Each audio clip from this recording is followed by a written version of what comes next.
నేను ఇప్పుడు చెప్పబోయేటువంటి మాటను బట్టి కొంతమంది బాధపడొచ్చు. లేకపోతే వాళ్ళకి సపోర్ట్ చేస్తున్నానని కూడా అనుకోవచ్చేమో. మీరు అలా అనుకుంటే నేనేం చేయలేను కానీ లలిత్ కుమార్ గారు తెలుసు. హిందూ ధర్మం కోసం పోరాడేటువంటి వ్యక్తి. కరుణాకర్ సుగ్నా గారు కూడా తెలుసు. వీళ్ళిద్దరూ కూడా వారి యొక్క మత ధర్మం కోసం పోరాడుతూ ముందుకు వెళ్తున్నటువంటి వ్యక్తులు. వీళ్ళిద్దరూ కూడా ఒకానొక సమయంలో ఎలా తిట్టుకున్నారో మీకు తెలియనిదేం కాదు కదా!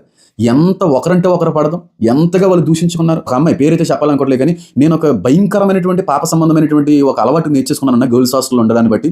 నేను స్ట్రెయిట్ విమెన్ అయినప్పటికీ కూడా నాలో ఒక లెస్బియన్ అలవాటు అనేటువంటిది వచ్చేసింది. కానీ రాజన్న దగ్గరికి వెళ్ళిన తర్వాత నేను పూర్తిగా మారానన్నా, నేను బ్యాప్టిజం తీసుకున్నానన్నా, రెగ్యులర్‌గా దేవుని దగ్గరికి వెళ్తున్నానన్నా. నేను ఎడ్వర్డ్ విలియమ్స్ గారికి ఫోన్ చేయడం జరిగింది. ఆయన గొంతు బాలేదు.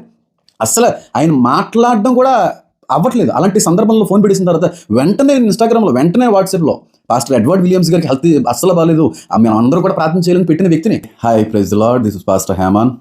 దేవుని యొక్క మహా ఉన్నతమైన కృపలో వర్ధిల్లుతున్న మీ అందరికీ కూడా ప్రభు పేరిట మీ అందరికీ కూడా నిండు శుభాభివందనాలు తెలియపరుస్తున్నానండి. ఈరోజు నేను మాట్లాడబోయేటువంటి విషయం కొంతమంది అంగీకరించవచ్చు, కొంతమంది వ్యతిరేకరించవచ్చు.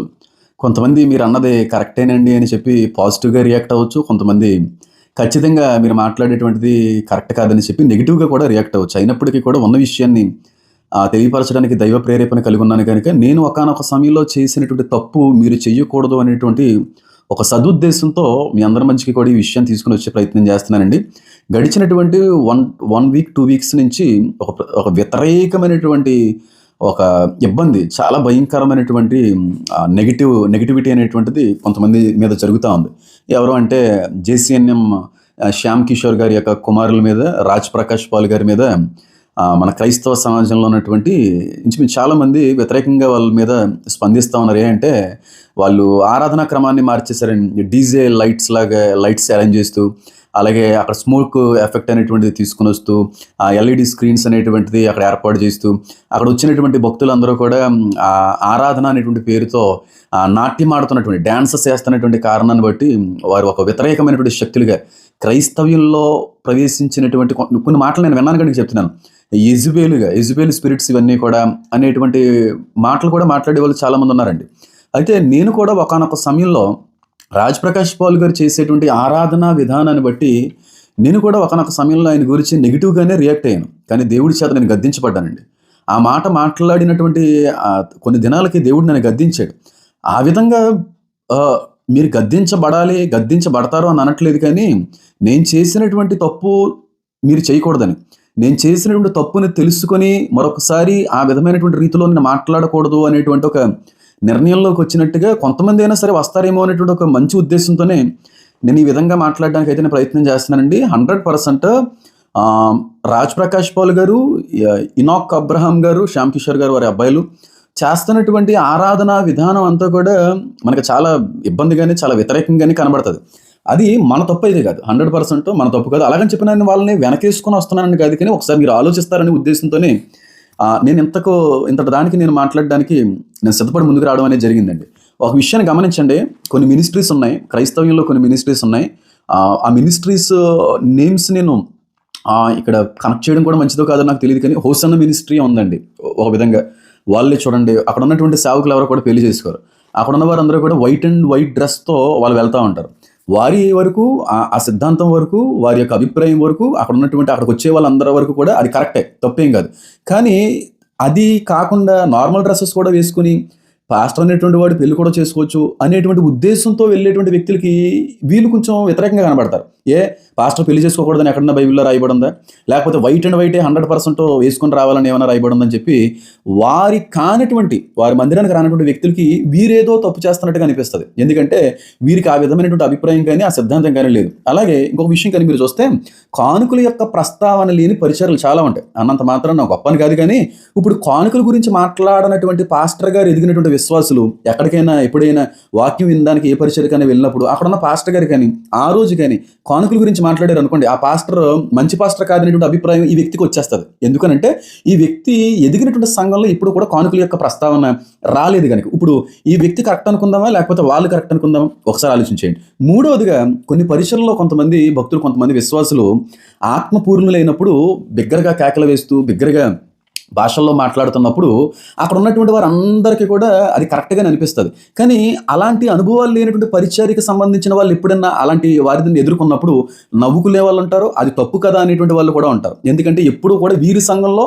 అంత ఆత్మపూర్ణులై మారి ఇలా బిగ్గరగా కేకలు పెడుతూ బిగ్గరగా ఆత్మలో మాట్లాడుతున్నటువంటి వ్యక్తులు ఎప్పుడూ కనబడలేదు కనుక వీరికి వారు తప్పుగా అనిపించేటువంటి అవకాశం కూడా 100% కూడా ఉంది. అలాగే కొన్ని పరిచర్యల్లో స్వస్థత కొరకే స్వస్థతకు సంబంధించినటువంటి మాటలు చేసేటువంటి వాళ్ళు ఉంటారు.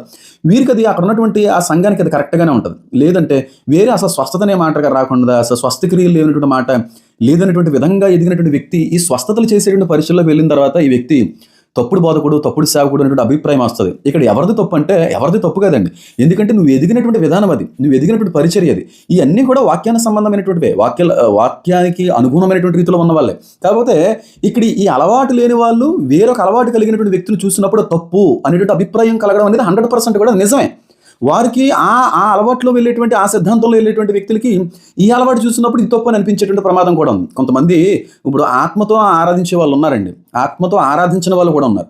కొంతమంది లైట్లు, సౌండ్ ఎఫెక్ట్స్తో ఆరాధించే వాళ్ళు ఉన్నారు. ఏమీ లేకుండా నిశ్శబ్దమైనటువంటి వాతావరణంలో నిమ్మలమైనటువంటి స్వరంతో ఆరాధించే వాళ్ళు కూడా ఉన్నారు. ఇప్పుడు నిమ్మలమైనటువంటి స్వరంతో ఆరాధించే వాళ్ళు ఇలాగ ఆర్భాటంతో బిగ్గరగా ఆరాధించేటువంటి వ్యక్తులను చూసినప్పుడు ఇది వాక్యానికి విరుద్ధం కదా అని అనుకుంటా ఉంటారు. ఎందుకంటే వీరు పెరిగినటువంటి వాతావరణంలో అది కనబడలేదు కనుక. ఇప్పుడు ఎవరిది తప్పు అంటే ఎవరిది కూడా తప్పు కాదు, వాక్యం కూడా సెలవిస్తూ ఉంది. అలాగని చెప్పి దావీదు నాట్యం ఆడాడు కనుక మనం కూడా నాట్యం ఆడొచ్చు అనేటువంటి మాటలని నేను ఏదో సపోర్ట్ చేసి మాట్లాడుతున్నాను కాదు, కానీ వాక్యంలో చాలా క్లియర్గా మెన్షన్ చేయబడి ఉంది. చాలా క్లియర్గా నాట్యం ఆడడం అనేటువంటిది వాక్య విరుద్ధమైనటువంటి విషయం ఏం కదండి. ఇప్పుడు అలాగైతే ఒక మాట చెప్తున్నాను, జాగ్రత్తగా గమనించండి.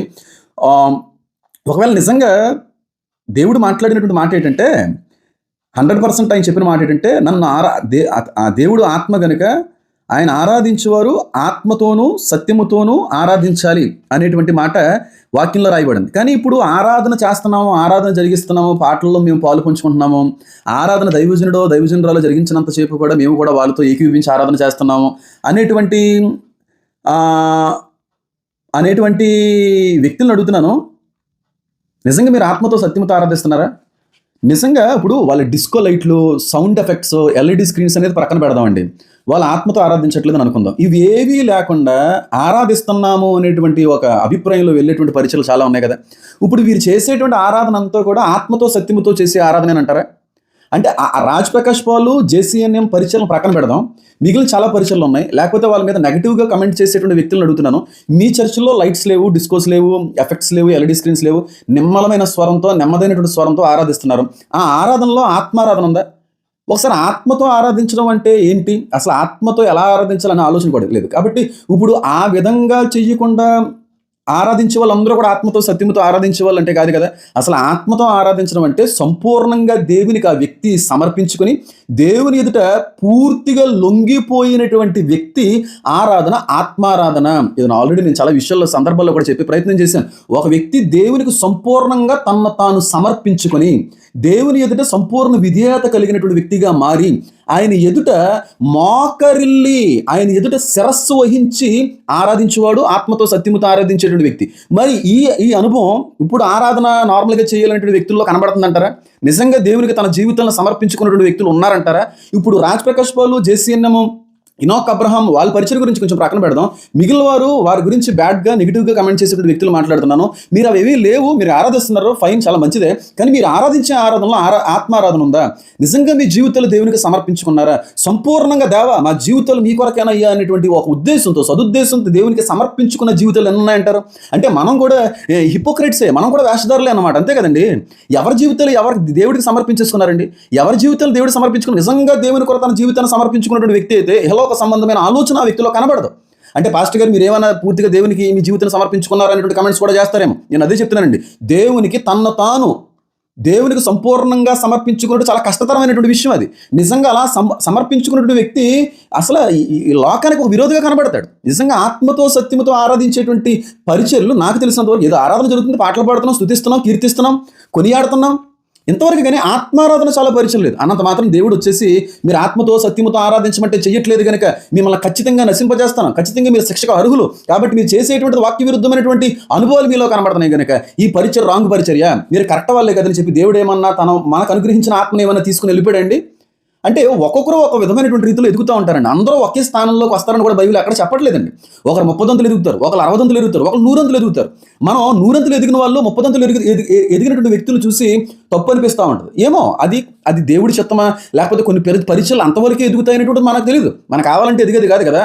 కొంత వాక్యం సెలవిస్తుంది అది. కొంతమంది 30 దంతులే, కొంతమంది 60 దంతులే, కొంతమంది 100 దంతులే. ఇందులో ఎవరు కరెక్ట్ అనేటువంటిది మాట్లాడడం కూడా వీలేదు. ఎందుకంటే వాళ్ళు పొందుకునే వాక్యాన్ని బట్టి, వాళ్ళ ఆత్మీయ స్థితిని బట్టి, వాళ్ళ సాక్ష్యాన్ని బట్టి, వారి పరిశుద్ధతను బట్టి ఆ లెవెల్ ఆఫ్ స్టాండర్డ్స్కి వెళ్తూ ఉంటారు. కాబట్టి వాక్యంలో కూడా చాలా క్లియర్గా రాయబడిన విషయం అని చెప్తున్నాను చూడండి. ఒకసారి మీరు 2 సమూయేలు 6వ అధ్యాయం 14వ వచనంలో చూస్తే దావీదు దేవుని ఎదుట డాన్స్ చేసినట్టుగా కనబడుతుంది. అలాగే కీర్తన గ్రంథం 149వ అధ్యాయం 3వ వచనంలో ఆయన స్తుతిస్తూ, నాట్యమాడుతూ ఆయన స్తుతించినట్టుగా కనబడతా ఉంది. అలాగే 150వ కీర్తన 4వ వచనంలో కూడా ఆయన ప్రేస్ చేస్తూ, ఆయన కొనియాడుతూ డాన్స్ చేసినట్టుగా కూడా ఆ చోట కనబడతా ఉంది. అలాగే మిరియమ్మ కూడా కొనియాడుతూ దేవుణ్ణి స్తుతించి నాట్యమాడినట్టుగా కూడా ఇక్కడ కనబడుతుంది. ఇలాంటి చాలా సందర్భాల్లో దేవుణ్ణి ఆరాధించేటువంటి విధానంలో నాట్యమాడుతూ అత్యానందభరితులై దేవునిలో పరవశించిన ఆ పరిస్థితిని బట్టి కూడా వాళ్ళు భూమి మీద నిలవలేక వాళ్ళు ఆ విధంగా నాట్యం ఆడడం అనేటువంటిది జరిగింది. కానీ నాట్యాన్ని ఆరాధనని కలపండి అని నేను అనట్లేదు, కానీ అందరూ ఉండరు. ఇప్పుడు అక్కడికి ఆ కాన్సర్ట్కి వెళ్ళే వాళ్ళు, లేకపోతే అక్కడ ఏంటది కాన్ఫరెన్సెస్కి వెళ్ళే వాళ్ళు అందరూ డ్యాన్స్లు వేస్తారండి. అందరూ వేరు కదా. ఇప్పుడు రాజ్ ప్రకాష్ పాల్ గారికి ఉన్నటువంటి అనుభవం అది. ఆ వ్యక్తి అలాగ కేరింతలు పెడుతూ, అలాగ బిగ్గరగా కేకలు వేస్తూ ఆయన నాట్యం ఆడుతున్న విధానం అది. ఇప్పుడు వాళ్ళ భార్యలో ఆ విధానం కనబడదు. జైపాల్ గారిలో ఆ విధానం కనబడదు. అక్కడికి వచ్చేటువంటి ఆ కాంగ్రిగేషన్ అంతట్లో కూడా అది కనబడదు. అంతవరకు ఎందుకండి, ఇప్పుడు మంచిగా ఆత్మలో ఆరాధిస్తూ అద్భుతమైనటువంటి పాట పాడుతున్నప్పుడు మన కాళ్ళు కూడా కొన్ని సందర్భాల్లో మూమెంట్ అనేటువంటిది కనబడతా ఉంటుంది. చేతులు లోపడం, కాళ్ళు లోపడం, ఇది కనబడుతూ ఉంటుంది. కానీ అది కొంచెం ఎక్స్ట్రీమ్కి వెళ్ళిపోయినప్పుడు అందరూ కాదు, కానీ కొందరైతే మాత్రం ఆ విధంగా దేవునిలో స్తుతిస్తున్నాం అనేటువంటి భావనతో ఆ విధంగా మాట్లాడితే, కానీ అక్కడ ఏమన్నా చిరంజీవి గారు స్టెప్స్ ఏం వేస్తున్నారా, వేయట్లేదు కదా, పోన్లేండి అలా జరగనివ్వండి. ఇప్పుడు నేను సపోర్ట్ చేస్తున్నాను మాత్రం అనుకోకండి. ఇది ఎంత భయంకరమైనటువంటి పరిస్థితి తీసుకొస్తుందో చూడండి. ఇప్పుడు ఆయన చేసేది రాంగా రైటా అనేది దేవుడు తెలుసు. ఇప్పుడు అపోస్తులు కూడా ఎక్కడ చేయలేదు. నేను కూడా వ్యక్తిని ఒకనొక సమయంలో తప్పుపట్టిన వ్యక్తినే, కానీ నేను తీర్పు తీర్చడానికి నేను ఎవరిని, నేను కాదు కదా అనేటువంటి ఉద్దేశంతో నేను చెప్పే ప్రయత్నం అంతేనండి. ఇంకొక విషయం ఏంటంటే, ఫిలిప్పీలకు రాసినట్టు పత్రికలో కానీ మనం చూసినట్టయితే అక్కడ మాట రాయబడి ఉంటుంది. ఏమని తెలుసా? చూడండి, ఫిలిప్పీలకు రాసినట్టు పత్రిక 1వ అధ్యాయము, ఈ ఒక్క మాట కానీ మీకు అర్థమైతే ఏ ఒక్క సేవకుని కూడా వేలు పెట్టి చూపించడం కానీ, ఏ ఒక్క సేవకుని కూడా విమర్శించడం అనేటువంటిది కానీ పొరపాట్లు కూడా మనం చేయమనేటువంటి ఉద్దేశంతో నేను చెప్తున్నాను. ఫిలిప్పీలకు రాసిన పత్రిక 1వ అధ్యాయము చూడండి 15వ వచనం నుంచి కానీ చదివితే పౌలు మాట్లాడుతున్నాడు. కొందరు అసూయ చేతను, కలహబుద్ధి చేతను, మరి కొందరు మంచి బుద్ధి చేతను క్రీస్తుని ప్రకటించుతున్నారు. అంటే క్రీస్తుని ప్రకటించే వాళ్ళందరూ కూడా మంచి వాళ్ళే ఉంటారు అనే వాక్యం చెప్పట్లేదండి. క్రీస్తుని ప్రకటించేటువంటి వాళ్ళలో మంచి సేవకులు ఉంటారు, నమ్మకస్తులు ఉంటారు, యథార్థవంతులు ఉంటారు. కొంతమంది అసూయ చేతను, కలహబుద్ధి చేతను కూడా ప్రకటించేటువంటి వ్యక్తులు కూడా ఉంటారు. 18వ వచనానికైతే వస్తే మీరు చూడండి, అయిననేమి మిష చేతనే గాని, సత్యము చేతనే గాని, ఏ విధము చేతనైనను క్రీస్తు ప్రకటింపబడుచున్నాడు, అందుకు నేను సంతోషించున్నాను, ఇక ముందును సంతోషించును అని చెప్పి పౌలు గారు మాట్లాడుతున్నారు. ఇప్పుడు ఒక్కొక్కరికి ఒక రకమైన సిద్ధాంతాలు ఉంటాయండి, ఒక్కొక్కరికి ఒక రకమైన క్రమం అనేటువంటిది ఉంటుందండి. కానీ మీకు విషయం తెలుసా, మన పరిచయకు సంబంధించినటువంటి విధి విధానాలు, క్రమాలు మిగిలిన పరిచయలతో పోల్చుకుంటే చాలా భిన్నంగానే ఉంటాయి. కానీ అందరం ప్రకటించేది అదే క్రీస్తుని.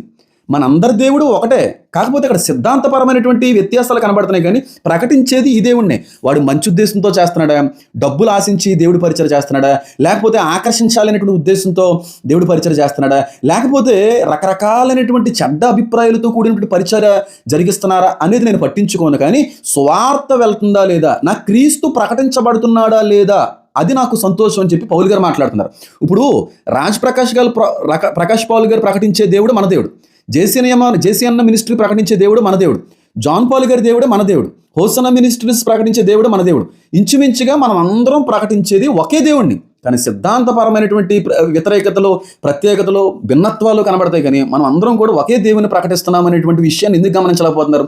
పౌలు గారు మాట్లాడుతున్నారు కదా, సేవ చేసే వాళ్ళందరూ కూడా మంచోళ్ళు ఉంటారని కాదు, సేవ అంతా చేసే వాళ్ళందరూ కూడా వాక్య సంబంధమైనటువంటి క్రమంలోనే వెళ్తారని కాదు. కొంతమంది వాక్య విరుద్ధమైనటువంటి క్రమంలో కూడా వెళ్తూ ఉంటారు. కానీ సువార్త అనగా తండ్రి, కుమార, పరిశుద్ధాత్మను ఒప్పుకుని ప్రకటించే వాళ్ళే నిజమైన సువార్త. ఎవరు క్రీస్తుకు వ్యతిరేకులు అంటే వాక్యం సెలవిస్తూ ఉంది, ఎవరు యాంటీ క్రైస్ట్ అని వాక్యం సెలవిస్తుందంటే, ఎవరైతే తండ్రిని కుమారుణ్ణి ఒప్పుకోరో వాళ్ళు క్రీస్తు విరోధులు. ఇప్పుడు రాజ్ ప్రకాష్ పాల్ ఏమన్నా క్రీస్తు విరోధా? తండ్రి కుమారుని ఒప్పుకోడా? పరిశుద్ధాత్మ యొక్క ప్రస్తావన రాదా? ఇంచుమించుగా మనం అందరం కూడా ఈ విశ్వాసంలో, ఈ డాక్టరీన్లో వెళ్తున్నటువంటి వ్యక్తిమే కదండి. ఒకడు డబ్బు కోసం చేస్తున్నాడు, ఒకడు అబద్ధ స్వస్థతలు చేస్తున్నాడు, ఒకడు ఇంకో రకంగా మోసగిస్తున్నాడు అనేది ప్రక్కన పెడదాం. స్వార్థ వెళ్ళేటువంటి అవకాశం అంతంత మాత్రాన్ని ఉందండి ప్రస్తుతం మన దేశంలో. కనీసం ఈ కొద్దిపాటి అవకాశాన్ని కూడా యూటిలైజ్ చేసుకోకుండా ఒకరినొకరు విమర్శించుకుంటూ పోతే శత్రువులకి అది అవకాశంగా మారే అవకాశం ఉంది కదా. ఒకసారి ఆలోచించేయండి. మనకి ఎన్నైనా సిద్ధాంతపరమైనటువంటి భిన్నత్వాలు చాలా ఉండొచ్చు, కానీ ప్రకటించేది మాత్రం ఒక దేవుడినే. పౌలు గారు అదే మాట్లాడుతున్నారు. సువార్త ప్రకటిస్తున్నారు, క్రీస్తును ప్రకటిస్తున్నారు. వారు ఎలాంటి వారైనప్పటికీ కూడా తీర్పు దినమందు తప్పక దేవుడు వారి అంతర్గత సంబంధమైనటువంటి విషయాలన్నీ కూడా బయటపడతాడు. తీర్పు తీర్చుట నా పని అన్నాడు. ఇప్పుడు ఎవరు అబద్ధ బోధకులు? ఎవరైతే క్రీస్తుని తండ్రిని ఏకమై లేరు అని అంటారో వాళ్ళు అబద్ధ బోధకులు. వాళ్ళని ఖండించమని వాక్యం కూడా సెలవిస్తుంది. కాబట్టి ఆరాధన క్రమంలో ఒక్కొక్కరికి ఒక్కొక్క రకమైనటువంటి క్రమం ఉంటుందండి. కాబట్టి మనం పేరు పెట్టడం కంటే కూడా ఒకసారి అర్థం చేసుకుని ఎంతో కొంత సువార్త వెళ్తుంది కదా, అంతవరకు ఎందుకండి. ఇప్పుడు రాజ్ ప్రకాష్ పాల్ దగ్గర మనం చూసేటువంటిది ఏకైకమైనది ఏదైనా ఉందంటే అక్కడికి వచ్చే వాళ్ళందరూ కూడా డాన్స్ చేస్తున్నారు అని అంటున్నారు. కరెక్టే, నేను కాదని అనట్లేదు. డాన్స్ చేయడం అనేటువంటిది మనకు వ్యతిరేకంగా అనిపిస్తుంది కనుక అది తప్పని మాట్లాడడం. కానీ ఎంతమంది రాజ్ ప్రకాష్ పాల్ గారి మినిస్ట్రీకి వెళ్ళని సేవకులు అంటారు. రాజ్ ప్రకాష్ పాల్ గారి మినిస్ట్రీతో సంబంధం లేనటువంటి యువత ఎంతమంది వాళ్ళు విడుదల చేసేటువంటి సాంగ్స్ వినేవాళ్ళు ఉన్నారు. మరి నిజంగా వాళ్ళు చేసేటువంటి తప్పు అనేటువంటి అభిప్రాయం వచ్చినప్పుడు వాళ్ళ సాంగ్స్ కూడా వినకూడదు, అంతే కదా. ఇప్పుడు చాలామంది సేవకులు అంటారు, వాళ్ళంటే నచ్చనటువంటి పాస్టరమ్మలు కూడా అక్కడ ఉన్నటువంటి ఆవిడ పేరేంటి, రాజ్ ప్రకాష్ పాల్ గారి యొక్క జెస్సీ పాల్ గారు, అలా ఆవిడ గారిని ఫాలో అయ్యే వాళ్ళు ఎంతమంది లేరు? ఆవిడని ఇన్స్పిరేషన్గా తీసుకుని ఆవిడలా పాడాలని చెప్పి ప్రయత్నించేటువంటి సేవకురాండ్రు లేరా? ఆవిడ లాంటి స్వరం పొందుకోవాలని చెప్పి ఆశపడేటువంటి యవనస్తులు లేరా? ఆవిడ వంటి విధంగా ఆరాధన జరిగించాలని చెప్పి వాళ్ళని ఫాలో అయ్యేటువంటి ఇతర పరిచయలు లేవంటారా? పరిచయలు ఉన్నాయి కదా. ఇప్పుడు అది దేవుడు చూసుకుంటాడండి. అది దేవుడు చూసుకుంటాడు. ఇప్పుడు మనం వాళ్ళ చర్చికి వెళ్ళాం, అక్కడికి వచ్చేటువంటి చర్చ్ కాంగ్రిగేషన్ మన చర్చికి రాదు. మనకి దేవుడు ఇచ్చినటువంటి ఆత్మల్ని మనం ఎంతవరకు కరెక్ట్గా కాపాడుకోగలుగుతున్నాం, ఎంతవరకు దేవుని రాకడికి సిద్ధపరచగలుగుతున్నాం. కాబట్టి మీరు లెక్క చెప్పవలసిన వారు ఉన్నారు అనేటువంటి మాట మనకు వర్తిస్తూ ఉంది కనుక మనకు అప్పచెప్పబడినటువంటి ఆత్మల పట్ల భారం కలిగి ఉండాలి. అబద్ధ బోధకుల మీద పోరాటం చేయాలి. ఖచ్చితంగా ఈ డాక్ట్రైన్స్ నమ్మనటువంటి వాళ్ళు, క్రీస్తు తండ్రి ఒక్కటి కాదు అనేటువంటి డాక్టర్ని నమ్మని వారు, కేవలం రక్షణ బట్టి మాత్రమే దేవుని రాజ్యానికి వెళ్ళేటువంటి మాట నమ్మని వాళ్ళు, అలాగే క్రీస్తు యొక్క దైవత్వం లేదని చెప్పి వాదించేవాళ్ళు, ఆయన మానవుడై ఉండి దైవ లక్షణం కలిగిన వాడే ఉన్నాడు అనేటువంటి విశ్వాసం అంగీకరించినటువంటి వ్యక్తులందరూ కూడా అబద్ధ బోధకులు. వాళ్ళ మీద అది కూడా సమాధానకరమైన రీతిలో మాట్లాడితే కొంచెం బాగుంటుంది. ఇప్పుడు రాజ్ ప్రకాష్ పాల్ విషయంలో అది నాకు నచ్చట్లేదు, కానీ ఎంతమంది యవనస్తులు అక్కడికి వచ్చి ఆ దేవుని ఆరాధిస్తున్నారండి. ఎన్ని ఆత్మలు రక్షించబడుతున్నాయండి. జేసీఎన్ఎం పరిచర్కి సంబంధించినటువంటి కొంతమంది అక్కడ పరిచయం చేసేటువంటి వ్యక్తులు నాకు పరిచయం ఉన్నారు. మా మామయ్య గారు భయంకరమైన విగ్రహారాధికుడు, అన్ని సంబంధమైనటువంటి ఆచార వ్యవహారాల్లో వెళ్ళేటువంటి వ్యక్తి. ఆయన ఎవరో మార్చలేకపోయాం. సొంత అత్తగారు స్వార్థ ప్రకటించినా సరే ఆ వ్యక్తి మారలేదు. కానీ జేసీఎన్ఎంలో ఉన్నటువంటి ఒక వ్యక్తి స్వార్థ ప్రకటిస్తే ఈ వ్యక్తిలో మార్పు కనబడింది. చివరి చేసి ఆయన బాప్తీసం పొందుకొని ప్రభువును నిద్రించాడు వ్యక్తి. ఇప్పుడు దేవుడికి కావలసింది ఆత్మరక్షణ, లేకపోతే ఇంకేమన్నా? ఒక్క పాపి రక్షించబడితే పరలోకమందు దేవదూతలు అత్యానంద భరితులు అవుతారని ఉంది. ఇప్పుడు ఒక వ్యక్తి వాక్యానికి వ్యతిరేకమైనటువంటి రీతిలో బ్రతకడం వల్ల కూడా దేవుడు బాధపడతాడు. కానీ ఎక్కువగా ఆనందించేది ఏ విషయంలో అంటే ఒక వ్యక్తి, ఒక పాపాత్ముడు రక్షణ పొందుకుంటేనే ఆనందిస్తాడని వాక్యం సెలవిస్తాను. కాబట్టి ఇప్పుడు ఆ పరిచయలో ఉన్నటువంటి మనకు నచ్చని విధానాన్ని మాత్రమే పట్టుకుంటున్నాం, కానీ ఆ పరిచయను బట్టి కట్టబడుతున్నటువంటి, మార్పులోకి నడిపించబడుతున్నటువంటి, ఆత్మరక్షణ పొందుకుంటున్నటువంటి, క్రీస్తుని తెలుసుకుని రక్షించబడుతున్నటువంటి వ్యక్తులను ఎందుకు మీరు పట్టించుకోలేకపోతున్నారు? నా వల్ల అవుతుందండి. అంతమంది యవనస్తులకి వాక్యం చెప్పాలనేటువంటి ఆసక్తి నాకు ఉంటుంది. అంత పెద్ద కాంగ్రిగేషన్లో వాక్యం చెప్పేటువంటి అవకాశం దేవుడు ఇస్తే బాగుంటుందని ఆశపడతా ఉంటాం. కానీ మన వల్ల కానిది ఏమిటి? కనీసం మన ఇంట్లో ఉన్నటువంటి యవన దశకు వచ్చినటువంటి పిల్లల్ని సొంత చర్చికి తీసుకొని రావడమే చాలా కష్టతరం అయిపోతుందండి. సొంత కొడుకుని, సొంత కూతురిని ఒక్క ఆదివారం వచ్చి మందిరంలో కూర్చోరా అని చెప్పి తీసుకురావడమే చాలా కష్టమైపోతుంది. మరి దేవుడు ఇచ్చిన తలాంతి కాదంటావా? అది ఏదో విధమైన ఆకర్షణ, ఏదో రకమైనటువంటి కారణంతో ఆ యువతని దేవుడు అక్కడ ఆకర్షించుకున్న కారణాన్ని బట్టే కదా అక్కడికి వాళ్ళందరూ రాగలుగుతున్నారు. తండ్రి ఒకరిని ఆకర్షిస్తేనే కానీ నా ఎద్దకు ఎవరో రాలేరని చెప్పి కుమారుని మాట్లాడుతున్నాడు కదా. అది దేవుడు ఆకర్షించకుండానే అంత జనసంద్రంగా మారిపోతుందంటారా? వారు ఏ విధంగా, ఏ క్రమంలో, ఎలా వెళ్తున్నారో పక్కన పెడదాం. కానీ పాడులోకములో మునిగిపోతున్నటువంటి యువతని అక్కడికి వచ్చి నిలబెట్టగలిగేటువంటి పాత్రకైతే పాటుపడుతున్నాడు కదా వ్యక్తి. అది నా వల్లే కావట్లేదు, చాలామంది సావుకుల వల్ల కావట్లేదు. పెద్దవాళ్ళకి ఎల్డర్స్ని వాక్యం చెప్పగలుగుతున్నాం, కానీ అంతమంది యువతని ఒక ప్లేస్కి తీసుకొని రావడం అంటే చిన్న విషయం అండి. చిన్న విషయమా? ఈ రోజున ఎంతమంది యువత పాపంలో మునిగి తేరుతున్నారండి, ఎంత భయంకరమైనటువంటి పరిస్థితుల్లోకి వెళ్ళిపోతున్నారండి. ఈరోజు హైదరాబాద్ కల్చర్ చూస్తే గే కల్చర్ వచ్చేసింది, లెస్బియన్ కల్చర్ వచ్చేసింది, ట్రాన్స్ కల్చర్ వచ్చింది, బైసెక్షువల్ కల్చర్ వచ్చింది, డిస్కో కల్చర్ వచ్చింది, పబ్ కల్చర్ వచ్చింది. ఎంత భయంకరమైనటువంటి పాపంలో మునిగి తేలుతున్నారండి. అంత భయంకరమైనటువంటి పాపంలో మునిగి తేలుతూ బారుల్లోనూ పబ్బుల్లోని ఆ విధమైనటువంటి రీతిలో డాన్సులు వేసే క్రైస్తవులు లేరా? క్రీస్తుని అంగీకరించినటువంటి వారు కూడా అలాంటి పార్టీస్ చేసుకున్నటువంటి వాళ్ళు లేరా? కానీ అలాంటి సిచ్యువేషన్ ఏం కనబడట్లేదు కదా. ఇక్కడ ఆరాధనలో బీరు బాటిల్ ఏం పట్టుకోవట్లేదు కదా వాళ్ళు. ఇక్కడ ఆరాధిస్తున్నటువంటి క్రమంలో ఎక్కడ కూడా సిగరెట్ కాలుస్తూ ఆరాధించట్లేదు కదా. ఇక్కడ ఆరాధిస్తున్నటువంటి క్రమంలో ఎవరు కూడా భయంకరమైనటువంటి భయంకరమైనటువంటి చెడ్డ వస్త్రధారంతో కూడినటువంటి ఆ క్రియలు ఏమీ అక్కడ జరగట్లేదు కదా. అక్కడ ఆరాధించేటువంటి వాళ్ళందరి చేతుల్లో బైబిల్లే కదండి ఉన్నాయి. ఆరాధించేది క్రీస్తుని బట్టే కదా, క్రీస్తులనే కదా. వాళ్ళు ప్రేస్ చేస్తుంది దేవుణ్ణి, యేసయ్యనే కదా అనేటువంటి ఒక కారణం వాళ్ళు చెప్తున్నారు కదా. ఇప్పుడు ఒకటి చెప్పండి, ఒక వ్యక్తి దేవుని సన్నిధికి వచ్చి బైబిల్ పట్టుకొని ఆ సమయంలో ఆరాధన జరిగిస్తూ దేవుని స్తుతిస్తూ వాడు డ్యాన్స్ చేస్తున్నాడా, పరవశించిపోతున్నాడా, భాషలు మాట్లాడుతున్నాడా, అది వేరే విషయం. అది బాగుందా? లేకపోతే ఒక వ్యక్తి క్రీస్తులో రక్షించబడి అదే ఆదివారం పబ్బుల్లో డిస్కోల్లో డ్యాన్స్ చేయడం బాగుందా? ఈ రెండిట్లో దేవుడు దేన్ని అంగీకరిస్తాడు? వాడు డ్యాన్స్ వేస్తున్నాడా లేదని కాదు కదా, వాడు ఆరాధనలో హాజరయ్యాడు, నా నామందు ఆ వ్యక్తి ఆరాధనలో హాజరై పరవశిస్తున్నాడు అని చూస్తాడా? లేకపోతే క్రీస్తులో రక్షించబడినటువంటి వ్యక్తి పబ్బుల్లో ఉండి డాన్స్ చేస్తున్న దాన్ని బట్టి ఆయన సంతోషిస్తాడు? ఏదో రకంగా యువతను అక్కడ గ్యాదర్ చేస్తున్నారండి, ఎవరి వల్ల కాదండి అది. వాళ్ళందరూ కూడా అభిషేకించబడినటువంటి సేవకులే, 100% నేను చెప్పగలను. చాలా హ్యూజ్ అనాయింటింగ్ ఉంటే తప్ప ఆ ఆత్మకార్యం అనేటువంటిది జరగదు. నేను కూడా ఒకనొక సందర్భంలో రాజప్రకాష్ పోల్ గారికి నేను పేరు పెట్టిన వ్యక్తినే, కానీ నేను దేవుడి మూలంగా ఖండించబడ్డాను, గద్దించబడ్డాను. నేను నీకు అప్పచెప్పినటువంటి పని కాకుండా మిగిలిన పనుల్లో వెళ్ళుట నీకు అది కరెక్ట్ కాదనేటువంటి విషయాన్ని దేవుడిని నేను ఎప్పుడైతే నేను తెలుసుకున్నానో వెంటనే నా తప్పుని నేను సరిదిద్దుకొని ఖచ్చితంగా నేను మార్పులోకి రావడానికి, ఆ విధంగా విమర్శించడం అనేటువంటిది కరెక్ట్ కాదనేటువంటి ఒక ఆలోచనలోకి రావడం నేను చేశాను. రాజప్రకాష్ పోల్ ఎవరో తెలియదు, జేసీఎం మినిస్ట్రీకి సంబంధించిన వాళ్ళ కుమారులు ఎవరో తెలియదు, కానీ ఎంతమంది బాప్తిసాలు పొందుతున్నారు, ఎంతమంది క్రీస్తులో అక్కడ కట్టబడుతున్నారు, ఎంతమంది ఆరాధన విశ్రాంతి దినాన్ని చాలా ఉన్నతమైన రీతిలో ఆచరిస్తున్నారు. ఒకసారి ఆలోచించగలరా? ఒకసారి ఆలోచించేయండి. ప్రతిదానికి తీర్పు ఉంటుందండి. ఆ వ్యక్తి చేసేటువంటిది రైటా రాంగా అని చెప్పి డిసైడ్ చేసి జడ్జ్ చేసేటువంటి దేవుడు ఒకడు ఉన్నాడు. మానవులుగా మన ఒక మనిషిని ఒక పాపాత్ముడై ఉండి మరొక పాపాత్ముడు మనం ఏ విధంగా కూడా జడ్జ్ చేయలేం. పరిశుద్ధుడు మాత్రమే పాపాత్ముడిని జడ్జ్ చేయగలడు. అందుకే అన్నాడు ఆయన, తీర్పు తీర్చుట నా పని అన్నాడు. తీర్పు తీర్చడం నా పని అని ఆయన చెప్పిన తర్వాత కూడా ఒక సేవకుడే ఉండి మరొక సేవకుని వేలుపెట్టి చూపించడం అనేటువంటిది శత్రువులకి మనం అవకాశం ఇచ్చిన వాళ్ళుగా అయిపోతున్నామేమో అనేటువంటి అభిప్రాయంతో నేను ఈ విధంగా స్పందించవలసి వస్తుంది. కానీ ఇంకొక విషయం లేదండి. ఇప్పుడు ఆర్టీఎఫ్ వాళ్ళు ఉన్నారు, ఎడ్వర్డ్ విలియమ్స్ గారు చాలా హంబుల్గా మాట్లాడారు. ఎంత హంబుల్గా మాట్లాడారు? ఆయన ఉంటారు, ఆయన పేరు నాకైతే తెలియదు, కానీ ఎంత వి సిన్సియర్లీ రిక్వెస్ట్ యూ అని చెప్పి చేతులు జోడించి మాట్లాడారు. మీరు అది కరెక్ట్గా, అది హంబుల్గా అలా మాట్లాడచ్చు. హంబుల్గా కొంతమంది ఉన్నారు, పేర్లు అయితేనే ప్రస్తావించను, ఇంకా వాళ్ళు మాట్లాడితేనే పరుష పదజాలంతో ఇంకా భయంకరమైనటువంటి పాపాత్ముల్లాగా మాట్లాడే ప్రయత్నం చేస్తున్నారు. ఇప్పుడు నేను ఇలాగా మాట్లాడుతున్నాను ఏమనుకో, ఎడ్వర్డ్ విలియమ్స్ గారు అంటే నాకు చాలా గౌరవం అండి. కానీ ఎవరైనా చాలా మృదువైనటువంటి నెమ్మదైనటువంటి వాక్య పరిచయంలో ఎదిగినటువంటి వ్యక్తి ఎప్పుడన్నా ఎడ్వర్డ్ విలియమ్స్ గారు వాక్యం చెప్తున్నప్పుడు ఆయన చాలా స్పీడ్ అయిపోతుంటారు. ఆ ఫ్లోలో ఒక్కొక్కసారి కొన్ని కఠినమైనటువంటి పదాలు వచ్చేస్తూ ఉంటాయి. ఆ మాటలు విని ఎడ్వర్డ్ విలియమ్స్ గారు కూడా పేరు పెట్టిన వాళ్ళు లేరంటారా? ఆయన అంత అద్భుతమైనటువంటి సేవకుడు, అంత అద్భుతమైనటువంటి వాక్యోపదేశకుడు. ఇప్పుడు ఆయన దగ్గర ఎదిగినటువంటి వ్యక్తులు కదా, పెద్ద విషయం కాదు. కానీ ఈ అలవాటు, ఈ అనుభవం లేనటువంటి వ్యక్తులు ఎడ్వర్డ్ విలియమ్స్ గారి మాటల్లో కఠినత్వపు మాటలు విని కూడా ఆయనకి పేరు పెట్టే వాళ్ళు ఉన్నారు. కాదనట్లేదు. అన్నంత మాత్రం ఆయన ఏమన్నా చెడ్డ సేవకుడా ఏమన్నానే. కాబట్టి మనం ఎదిగినటువంటి ఆ అట్మాస్ఫియర్ని బట్టి కూడా ఉంటుందండి. నేను అదే చెప్తున్నానండి, ఖచ్చితంగా తీర్పు ఉంటుందండి. నేను చేసేటువంటి పరిచర్కి, ఎడ్వర్డ్ విలియమ్స్ గారు చేసే పరిచర్కి, రాజప్రకాష్ పాల్ గారు చేసే పరిచర్కి, జాన్ పాల్ గారు చేసే పరిచర్కి, వెస్లన్న చేసే పరిచర్కి, జేమ్స్ చేసే పరిచర్కి, విజయప్రసాద్ రెడ్డి గారు చేసే పరిచర్కి, ఎవరు ఎంత గొప్ప పరిచర్య చేసినా అది ఎంతవరకు కరెక్టో ఎంతవరకు రాంగ్ అనేటువంటిది దేవుడికి మాత్రమే తెలుసు.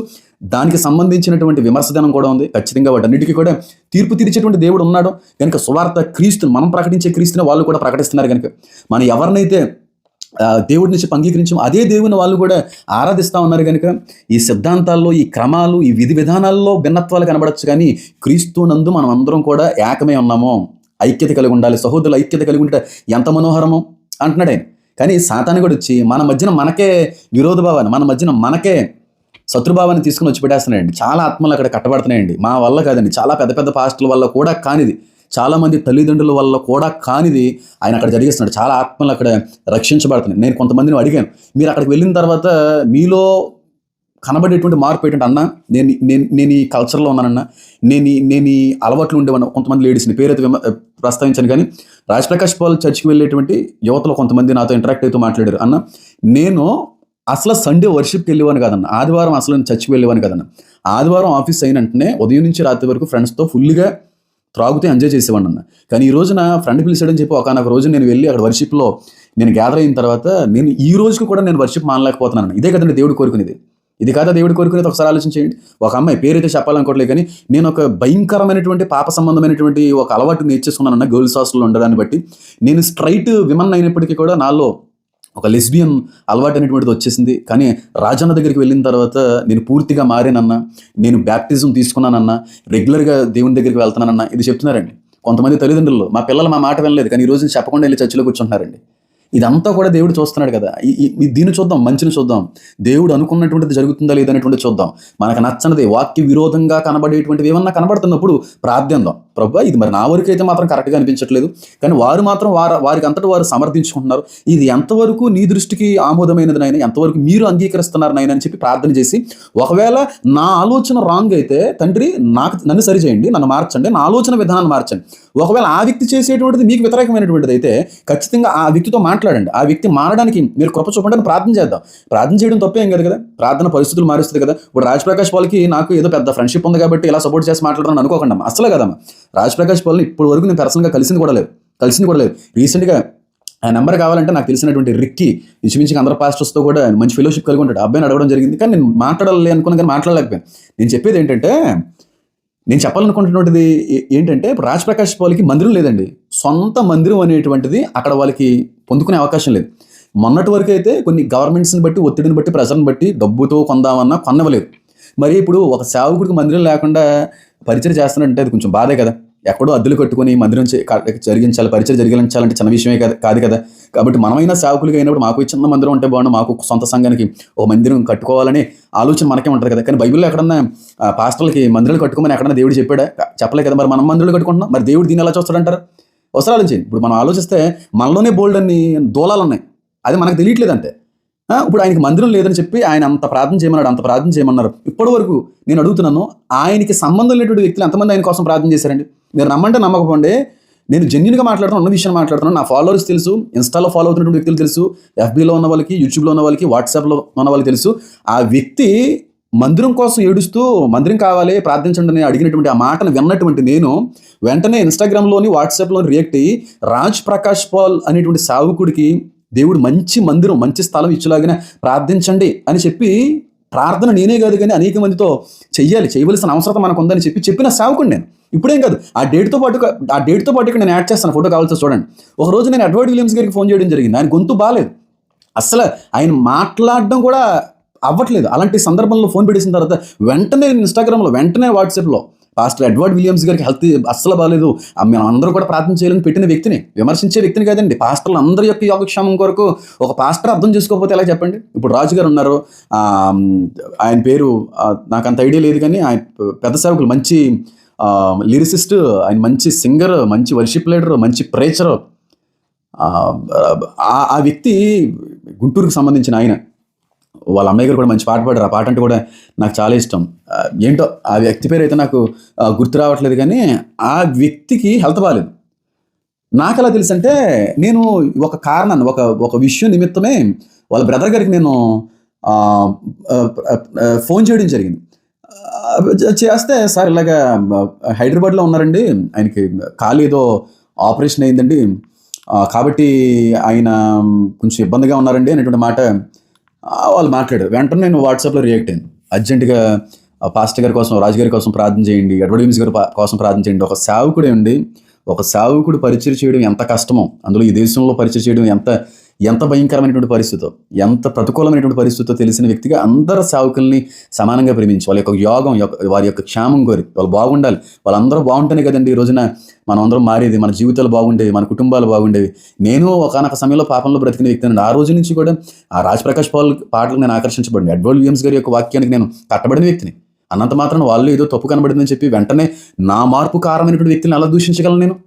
ఎంత ప్రయాసం అండి సేవ సేవ అంటే, పరిచర్య అంటే ఎంత ఎంత భయంకర ఎంత ఎంత ప్రతికూలమైన ఎన్ని కష్టాలు, ఎన్ని సమస్యలు, ఎన్ని శ్రమలు వస్తూ ఉంటాయి. ఒక సేవకుడి ఉండి మరొక సేవకుడిని వాళ్ళ కష్టాన్ని అర్థం చేసుకోకపోగా మరి ఏంటో అర్థం కావట్లేదు. అసూయ అంటారో దాన్ని, లేకపోతే తట్టుకోకపోవడం ఏంటో. కొంతమంది నిజంగానే దైవభక్తి కలిగి అలా వ్యవహరిస్తున్నారో నాకు తెలియదు, కానీ అదైతే మాత్రం మనం ఐక్యతని కోల్పోవడానికి సాతాను చేసేటువంటి ఒక ప్రయత్నం అని నేనైతే చెప్పగలండి. కానీ నేను ఇప్పుడు చెప్పబోయేటువంటి మాటను బట్టి కొంతమంది బాధపడవచ్చు, లేకపోతే వాళ్ళకి సపోర్ట్ చేస్తున్నానని కూడా అనుకోవచ్చేమో. మీరు అలా అనుకుంటే నేను ఏం చేయలేను. కానీ లలిత్ కుమార్ గారు తెలుసు, హిందూ ధర్మం కోసం పోరాడేటువంటి వ్యక్తి. కరుణాకర్ సుగ్నా గారు కూడా తెలుసు. వీళ్ళిద్దరూ కూడా వారి యొక్క మత ధర్మం కోసం పోరాడుతూ ముందుకు వెళ్తున్నటువంటి వ్యక్తులు. వీళ్ళిద్దరూ కూడా ఒకానొక సమయంలో ఎలా తిట్టుకున్నారో మీకు తెలియదు ఏం కాదు కదా. ఎంత ఒకరంటే ఒకరు పడదాం, ఎంతగా వాళ్ళు దూషించుకున్నారు, ఎంతగా వాళ్ళు విమర్శించుకున్నారు, ఒకరి మీద ఒకరు ఎన్ని రకాలైనటువంటి మాటలు పాడుకున్నారు. వారిద్దరూ కూడా హైందువులే, క్రైస్తవులు కూడా కాదే. కానీ ఒకానొక సందర్భానికి ఒకానొక సమయానికి వచ్చేటప్పటికి మనం ఇద్దరూ ప్రకటించేది మన ఇద్దరి యొక్క ప్రయాస మన హిందూ ధర్మ రక్షణ కోసమే కదా అని చెప్పి అంత శత్రుభావం కలిగినటువంటి వ్యక్తులు కూడా ఇద్దరు ఒకరొకరు కలిసి ఈ రోజున వాళ్ళ పని చేసుకుంటూ పోతున్నారు. ఏమండి, ఇప్పుడు సహోదరుల ఐక్యత కలిగి ఉండుట మంచిది అనేటువంటి మాట తెలియని వాళ్ళే ఒకే పోరాటం కదా మనం చేసేది. సిద్ధాంతపరమైనటువంటి భిన్నత్వాలు ఎన్నెన్నో ఉండొచ్చు. మనం కొట్టుకోవడం తిట్టుకోవడం మంచిది కదా, కలిసి వెళ్దామని చెప్పి వాళ్ళు ఒకరొకరు చేయగలుగుకొని ఇద్దరు కలిసి వెళ్తున్నారు. వాళ్ళు అలా ఉన్నప్పుడు క్రీస్తు ప్రేమను ఎరిగి, వాక్యం ఎరిగి, సహోదరుల ఐక్యత కలిగి ఉండాలనే విషయం ఎరిగిన మనం ఎక్కడ కలిసి ఉండగలుగుతున్నామండి? ఎక్కడ కలిసి ఉండగలుగుతున్నాం చెప్పండి? వాళ్ళే అలా కలిసిపోయి మెలిసిపోయి వెళ్ళిపోతున్నప్పుడు మన మధ్యన మనకి విభేదాలు, మన మధ్యన మనకి ఘర్షణలు, మన మధ్యన మనకి సిద్ధాంతపరమైనటువంటి వ్యత్యాసాలు అవసరం అంటారా? మనం అందరం ప్రకటించేది ఒకే దేవుని అండి. మనం అందరం కూడా ఒక దేవుని బిడ్డలు, ఒక దేవుని కుమార్తెలే ఉన్నాం కదా. వెళ్ళనివ్వండి, ఎవరు ఏంటి అనేటువంటిది దేవుడు తీర్పు దిన ముందు తప్పక వారికి తగినటువంటి ప్రతిఫలం ఇస్తాడు, ఖచ్చితంగా ప్రతిఫలం ఇస్తాడు. కాబట్టి మనం విమర్శించడం వల్ల అన్యుల దగ్గర లోకివైపోతున్నాం. క్రైస్తులకే పడదనేటువంటి మాట మాట్లాడుకుంటున్నారు. అన్నిటికీ మించి అపవాదికి, శత్రువులకి మనం అవకాశం ఇస్తున్నాం. శత్రువులకి ఇదో మీ వాళ్ళు ఇలా మాట్లాడుతున్నారు కనుక మేము మాట్లాడడంలో తప్పేముందనేటువంటి ఒక అభిప్రాయంలో వాళ్ళు వెళ్ళిపోతున్నారే. ఒకసారి ఆలోచించేద్దాం. అందరూ ఒక స్టేజ్ ఆఫ్ మెచ్యూరిటీకి రారు. ఆత్మీయతలో 30, 60, 100% వెళ్ళే వాళ్ళు కూడా ఉంటారు. కాబట్టి వాళ్ళైతే అక్కడ డాన్సెస్లో వాళ్ళు దేవుణ్ణి, క్రీస్తుని బట్టి మేము ఆరాధిస్తున్నాం, క్రీస్తుని మేము ప్రేస్ చేస్తున్నాం, వి వర్షిప్ ఆ లార్డ్ అని చెప్పి వాళ్ళు అంటున్నారు కనుక అది నిజమైతే దేవుని దృష్టిలో అది అంగీకారం. నిజం కాకపోతే దేవునికి వాళ్ళు కూడా లెక్క చెప్పుకోవాలి. వాళ్ళు లెక్క చెప్పుకోవాలి, నేను చెప్పుకోవాలి, అందరం చెప్పుకోవాలి. కాబట్టి ఒక సేవకుడే ఉండి మరొక సేవకుడిని విమర్శించుట తగదేమో అని నా అభిప్రాయాన్ని పంచుకోవడమే తప్ప మరొకటి అయితే ఏం కాదండి. దయించి విమర్శించుకోవడం మానేద్దాం, మన పరిచయం మనం కట్టుకుందాం. రాబోయేటువంటి దినాలు చాలా భయంకరమైన దినాలు. స్వార్థ ప్రకటించేటువంటి అవకాశాలు కూడా లేని రోజులు వస్తాయి 100% అని అనిపిస్తూ ఉంది. కాబట్టి మనం అందరూ ఇప్పుడే ఐక్యత కలిగి ఉండకపోతే రేపు రోజున ఎలాగ ఐక్యత కలిగి ఉంటాం అనేటువంటి ఒక ఆలోచన మీరు అందరూ కూడా చేస్తారని నేనైతే నమ్ముతున్నాను. అదే మాట్లాడుతున్నాడు పౌలు గారు కూడా. వారు ఎలాంటి ఆలోచనతో, వారు ఎలాంటి తలంపులతో, వాళ్ళు ఎలాంటి ఉద్దేశంతో వాళ్ళు సేవ చేస్తున్నారనేది కాదు, క్రీస్తు ప్రకటించబడుతున్నాడో వారు ఎలాంటి వాడైనా వాడు ప్రకటించే మాటను బట్టి కొంతమంది అయినా రక్షించబడుతున్నారు కదా. వీడికి తీర్పు ఉంటుంది, ఈ సేవకుడికి డబల్ తీర్పు ఉంటుందని వాక్యం కూడా సెలవిస్తుంది. కాబట్టి విమర్శించుకుంటే మనకి మంచిది కాదేమో. దానివల్ల మనకి, మన పరిచయలకి, మన వెనకాల వచ్చేటువంటి కుటుంబ సభ్యులు కూడా శాపాన్ని తెచ్చిపెట్టేటువంటి వాళ్ళుగా మనం ఉంటున్నామేమో అనే ఒక విషయాన్ని మీరు అర్థం చేసుకుంటే, ఇప్పుడు మరి ఏలియా అలా స్పందించలేదంటే ఏలియా స్పందించాడు. ఎందుకంటే దేవుని బిడ్డల్ని బయలు ఆరాధనలోకి నడిపించేటువంటి వారు ఎదురయ్యారు కనుక ఆ విధంగా ఆయన రెస్పాండ్ అవ్వాల్సి వచ్చింది. అలాంటి ఏదైనా కనబడితే చెప్పండి. క్రీస్తు దేవుడిని నమ్మినటువంటి మనలో నుంచి ఎవరైనా వచ్చి కాదు తండ్రి దేవుడు, తండ్రి కుమారుడు ఒకడు కాదు, పరిశుద్ధాత్మ లేదు, క్రీస్తు లేకుండా కూడా రక్షణ వస్తుంది, ఇలాంటివి ఏమన్నా బైబిల్ని అడ్డు పెట్టుకుని అబద్ధ బోధనల్ని జరిగిస్తూ క్రైస్తవ్యంలో నుండి ఎవరినైనా ప్రక్కకి దారి తప్పించే వ్యక్తులుంటే 100% పబ్లిక్గా ఖండించండి. వారి దగ్గర కూడా రానివ్వడానికి వీలు లేకుండా మీ వంతు ప్రయత్నం, మీ వంతు జాగ్రత్త మీరు వహించండి. తప్పులేదు, పబ్లిక్గానే వాళ్ళని ఖండించండి. పౌలు గారు కూడా పబ్లిక్గానే ఖండించారు అలాంటి వ్యక్తుల్ని. కానీ ఒకే దేవుణ్ణి, ఒకే విశ్వాసాన్ని, ఒకే డాక్టరీని ఫాలో అవుతున్నటువంటి మన మధ్యన ఈ ప్రేమ, ఈ ఐక్యత అనేటువంటిది లేకపోవడాన్ని బట్టి దేవుడు కూడా బాధపడుతున్నాడేమో అని అనిపించి నేను ఈ విధంగా రియాక్ట్ అవ్వడం తప్ప మరొకటి అయితే ఏమి కూడా కాదు. దయచేసి అర్థం చేసుకోండి. మన సంఘాలు మనం కట్టుకుందాం. మన ఆత్మలను దేవుడికి లెక్క చెప్పవలసిన వారి ఉన్నాం కనుక మనకి దేవుడు అప్పచెప్పినటువంటి ఆ బాధ్యతని ఎంత నమ్మకంగా జరిగిస్తూ ముందుకు వెళ్తున్నాం అనేటువంటి ఆ ప్రయత్నంలో మనం ముందుకు వెళ్ళే ప్రయత్నం చేద్దాం. కానీ అబద్ధ బోధనల్ని, క్రీస్తు నుంచి దూరం చేసేటువంటి బోధనల్ని, రక్షణకు దూరం చేసేటువంటి బోధనల్ని, క్రీస్తు దేవుడు కాదు అనేటువంటి బోధని, తండ్రి కుమారుడు ఒకటి కాదు అనేటువంటి బోధని, ఇలా చాలా రకాలైన శాఖలు కూడా ఈ మధ్యకాలంలో ఏర్పడ్డాయి. అలాంటి వాళ్ళని మనం అది కూడా ఒక మంచి హెల్దీ ఎన్విరాన్మెంట్లో మనం స్పందిస్తే అనేక మంది మార్పు పొందడానికి కూడా అవకాశం ఇచ్చిన వాళ్ళు అవుతాం అనేటువంటి ఉద్దేశంతో నేను ఈ మాట అయితే చెప్తున్నాను. కాబట్టి వాళ్ళందరూ కూడా యేసుక్రీస్తు వారి నామం ముందే రక్షణ వాళ్ళు ఇస్తున్నారు, తీసుకుంటున్నారు కూడా. కాబట్టి వెళ్ళనివ్వండి, సువార్తని వెళ్ళనివ్వండి. ఇప్పుడున్న ప్రభుత్వాలు ఏవి క్రైస్తవ్యానికి అనుకూలమైనటువంటి సపోర్టివ్ ప్రభుత్వాలు కూడా కాదు. కాబట్టి ఆలోచించేద్దాం. ఉన్నదే చిన్న ఛాన్స్. ఈ చిన్న ఛాన్స్‌ని కూడా మనం మిస్‌యూజ్ చేసుకొని పాస్టర్ గారు మరొక పాస్టర్ గారిని విమర్శించుకుంటూ, దూషించుకుంటూ, తప్పులెత్తి చూపుతూ, వాళ్ళ కళ్ళలో ఉన్నటువంటి నలుసులను వెతుకుతూ, మన కళ్ళల్లో ఉన్నటువంటి దూలాలు మర్చిపోతూ ఇది కరెక్ట్ కాదు. మనం ఎంతవరకు కరెక్ట్‌గా ఉన్నాం? మనల్ని నమ్ముకున్నటువంటి సంఘానికి మనం ఎంత న్యాయంగా వాక్యాహారాన్ని, జీవాహారాన్ని అందిస్తున్నాం? ఎంతవరకు దేవుడు వచ్చేటువంటి సమయానికి ఈ ఆత్మల యొక్క లెక్క చెప్పవలసిన వారి ఉన్నాం? అనే విధంగా మనమందరం కూడా వెళ్ళే ప్రయత్నం చేస్తారని, చెయ్యాలని నేను మనస్ఫూర్తిగా నేను కోరుకుంటా ఉన్నానండి. దయించి ఒకవేళ ఎవరినైనా బాధ పెట్టిన విధంగా నా మాటలుంటే నన్ను క్షమించండి. ఒకవేళ నా మాటలను సపోర్ట్ చేస్తూ అందరూ కలిసి వెళ్ళాలి. సిద్ధాంతపరమైనటువంటి భిన్నత్వాలు ఎన్నన్నా ఉండొచ్చు, కానీ క్రీస్తుని బట్టి మనం అందరం కూడా ఏకత్వం కలిగి ఉండాలి అనేటువంటి విషయాన్ని నమ్మిన వాళ్ళు ఎవరైనా ఉంటే మాత్రం ఖచ్చితంగా అనేక మందికి షేర్ చేయండి. ఎందుకంటే అభిషిక్తులు జోలికి వెళ్ళడం కూడా మంచిది కాదు. కాబట్టి ఎవరు అభిషేకించబడిన వారు, ఎవరు అభిషేకించబడని వారు అనేది మనకు తెలియదు. ఇప్పుడు మన నోరు ఉంది కదా అని మాట్లాడేస్తున్నాం, కానీ రేపు రోజున మన పిల్లలకి అది శాపాలుగా మారిపోతే అది మళ్ళీ చాలా ఇబ్బందికరమైన పరిస్థితులు. కనుక దయించి వారి కోసం మనం ప్రార్థన చేద్దాం. కొంతమంది అలా వేస్తుంటారండి డాన్సులు, అందరూ వేయరు, కానీ నేను అసలు అలా వేయను. కొంతమంది వేసే వాళ్ళు ఉంటారు, కొంతమంది వేయని వాళ్ళు ఉంటారు. అది కూడా దేవుడు చూసుకుంటాడు. కాబట్టి వాళ్ళు నచ్చకపోతే వాళ్ళు వీడియోస్ చూడడం, వాళ్ళ పాటలు వినడం కూడా మానేద్దాం, అక్కడికి వెళ్ళడం మానేద్దాం. ఒకవేళ నచ్చితే సపోర్ట్ చేద్దాం. అంతవరకు చేయడానికి ప్రయత్నించాల్సిందిగా ఒక సేవకుడు మరొక సేవకుడిని అందరి ముందు, అన్యుల ముందు విమర్శించే విధంగా మాట్లాడుకున్నట్టు మానేస్తే బాగుంటుందనే ఉద్దేశంతో మాత్రమే ఇది నేను చెప్పడం తప్ప ఇంకో ఎవరిని కూడా సపోర్ట్ చేస్తున్నట్టయితే కాదు. కేవలం స్వార్థని ప్రకటిస్తున్నారనేటువంటి ఉద్దేశం నన్ను సంతోషింపజేస్తుందని చెప్పి పౌలు గారు అన్న మాటని గుర్తు చేస్తున్నాను. కాబట్టి ఆలోచిస్తారని నేను కోరుకుంటున్నాను. చిన్నపాటి అవకాశాన్ని అందరం కూడా మనం జాగ్రత్తగా వినియోగించుకుంటామని ఇక్కడి నుంచి అయినా సరే అని నేనైతే ఆశపడుతున్నాను. నచ్చితే లైక్ చేయండి, అనేక మందికి షేర్ చేయండి. God bless you all. Amen.